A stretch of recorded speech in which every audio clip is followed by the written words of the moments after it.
One beautiful morning, Jesus was walking through a little village. The sun was shining, and the birds were singing sweet songs in the trees.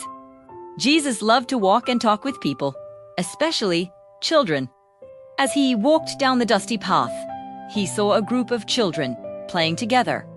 Some were running and laughing, while others sat quietly, looking a little sad. Jesus smiled kindly and called the children to come closer. "Come here, children," he said softly. "I want to tell you something very special." The children gathered around him, curious and excited. Jesus looked at each of their faces and said, "Did you know that God loves you very much? No matter who you are or where you come from, God's love is always with you." One little girl raised her hand and asked, "How do we know God loves us?" Jesus smiled and told them a story. There was once a man who had 5 loaves of bread and 2 small fish. There were thousands of people who were very hungry, but they didn't have enough food to share. The man trusted God and shared what little he had with everyone. And do you know what happened?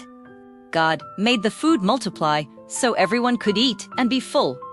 That is how much God cares for you. He always provides and wants you to share with others. The children listened carefully, their eyes wide with wonder. Jesus continued, "You can show God's love by being kind to your friends, helping those in need, and sharing what you have. When you do these things, you are spreading God's love, just like the man with the bread and fish." A little boy smiled and said, "I want to share my toys with my sister." Jesus laughed gently. "That is wonderful. Remember, even small acts of kindness make a big difference."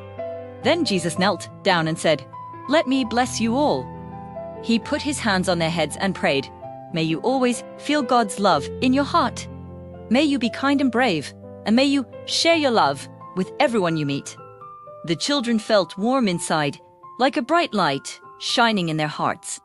They hugged Jesus and thanked him before running back to play, feeling happy and loved. And from that day on, the children remembered that God's love is always with them and that they could share it with the whole world.